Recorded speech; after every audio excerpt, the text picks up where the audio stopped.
What's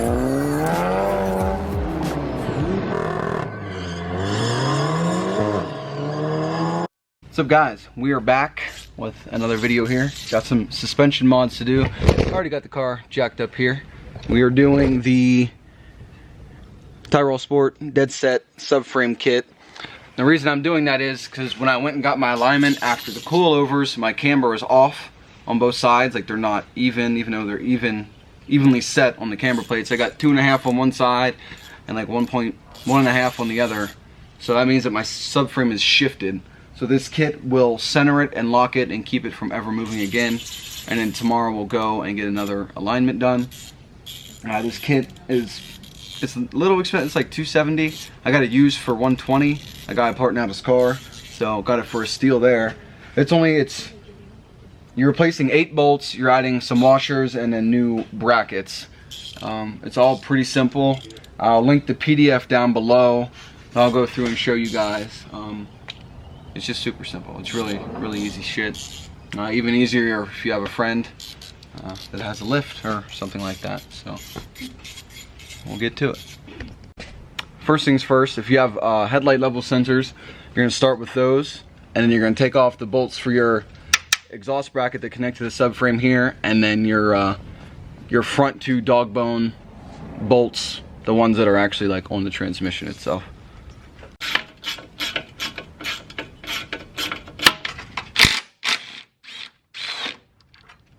I thought there'd be a lot more weight on that. That's good. Next up, we'll get these dog bone mounts. Can't even talk. Cut! Next up, we'll get these dog bone bolts out.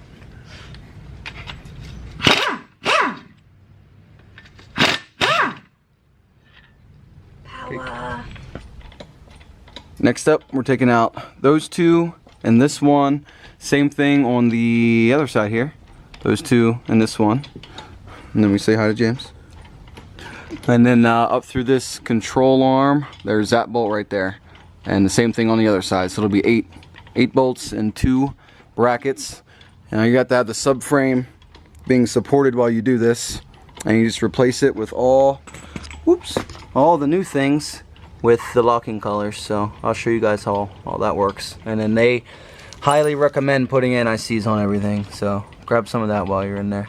Once you got your subframe supported in one way or another, you could use like a block of wood on a jack, or if we have like a transmission thing with some wood on it. There's 4/16 and 4/18s. Pop them out, lower the subframe, put the new hardware in. Damn, this thing's powerful.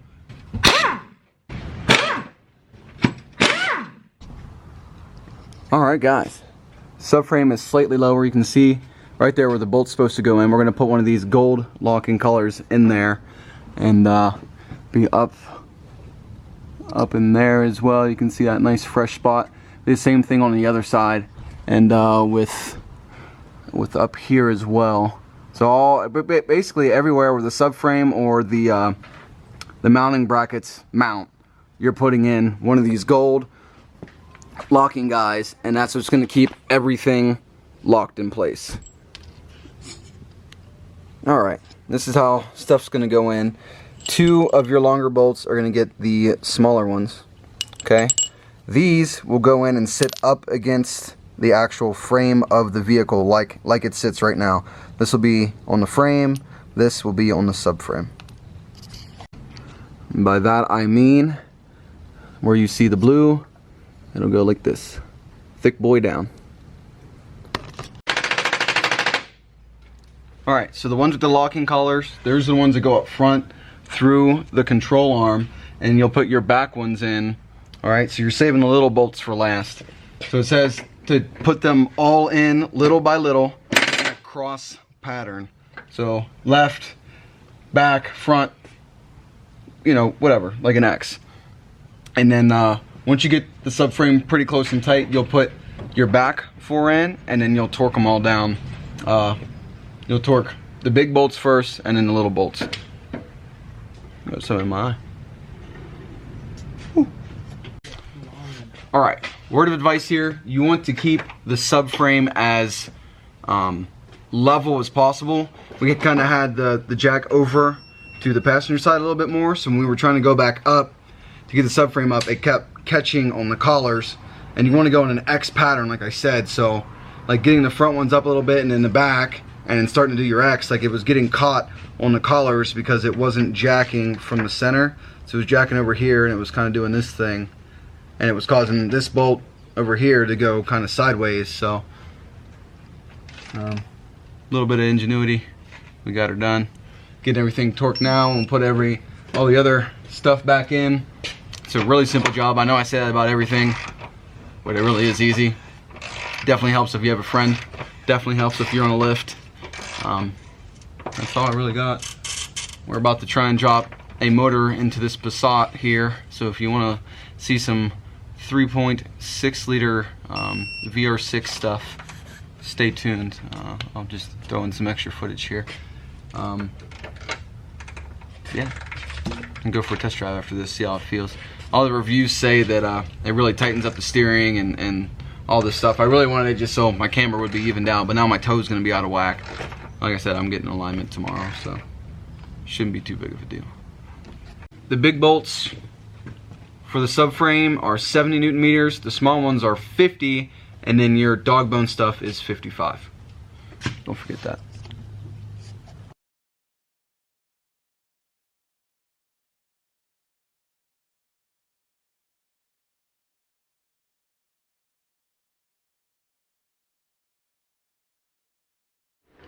Going up or down, huh? You gonna make this video with me? You gonna make this video with me? Yeah? No? Okay. Well, sorry I forgot about my camera. I meant to record more of us putting that motor in, but it went pretty well. We got a lot of it done that night. Today I went back up there. He had finished some of the stuff before I got there, but the radiator fan's fucked up and a coolant hose, so they need that. But other than that, the engine's done. The intake manifold was had a vacuum leak, so we pulled the intake manifold off today, fixed that. But other than that, that car's good. It had the VR6 that was in it got hydro locked, so he was doing some warranty work and found a replacement motor, I guess on Copart or something, and then we just swapped a bunch of stuff over to the other motor and then threw the motor back in. This is my first time putting a transmission on my motor ever. My first time putting a motor in a car ever.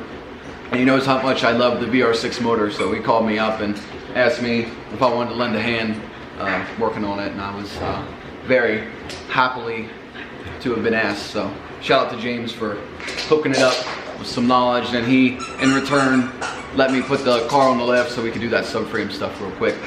And now we're gonna get into that. If my dog will leave me alone. Jesus. So let's start out with the steering feel. The steering feel is a lot better. Anything over, I'd say, about 40-45 degrees of turn of the steering wheel, it just feels more there. If that makes sense, like it feels more connected to the car. It doesn't feel as like blah. Like you're getting it in turn. Say you're halfway through, like you're just turning onto a road, and you kind of like go in and out a little bit. I don't know how to explain with words really, but it just feels a lot better. Like it feels phenomenal. And then after getting the alignment yesterday, I got, let's see here.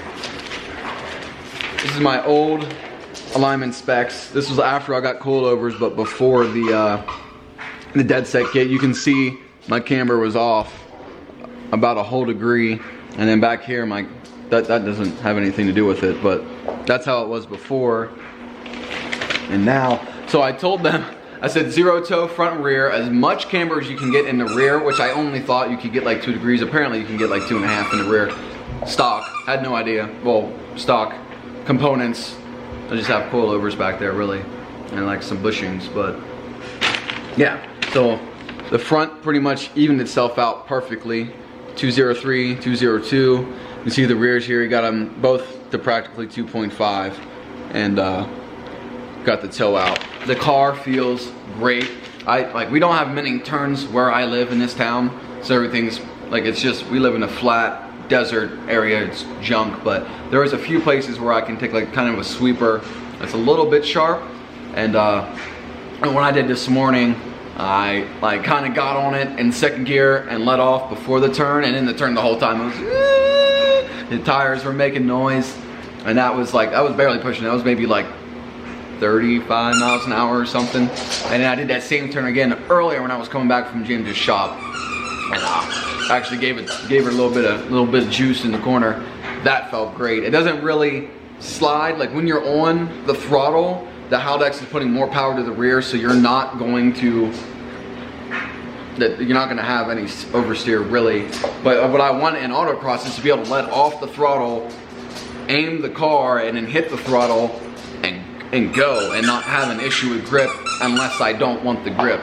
And that's what I've been aiming for in my suspension setup. Basically, I could just like let off the throttle, point, shoot, let off, point, shoot, and you know, hairpins, I can kind of do a little bit of on off around the throttle to get me around. But we'll see. We have autocross this coming up weekend, Sunday. You know, the downside to that is my clutch is slipping, and it's not like this past week. It hasn't been bad because it's been warmer. But it's about to, the temperatures, it's supposed to snow tomorrow night. It was like pretty much 70 the past couple of days. Today was like 50, but it was in the 70s this week, and it's gonna be like in the 30s come Monday, Tuesday. It's gonna be nasty. But depending on how the weather is this weekend, it's probably gonna slip quite a bit. And on launch, it slips all the time, no matter what. But, and I have the chance, or the possibility to get my clutch in Friday, and I have autocross Sunday. And if that's the case, I can't even take my car, because I'm not gonna risk breaking in the clutch, you know, not good, and then having it slip off the bat. And that's a very, very expensive clutch. So we'll see how this pans out, but stay tuned for later this week. I have the Eurocode front, Eurocode front strut brace, and then the rear hatch brace. It's like a combo package, like 400 bucks.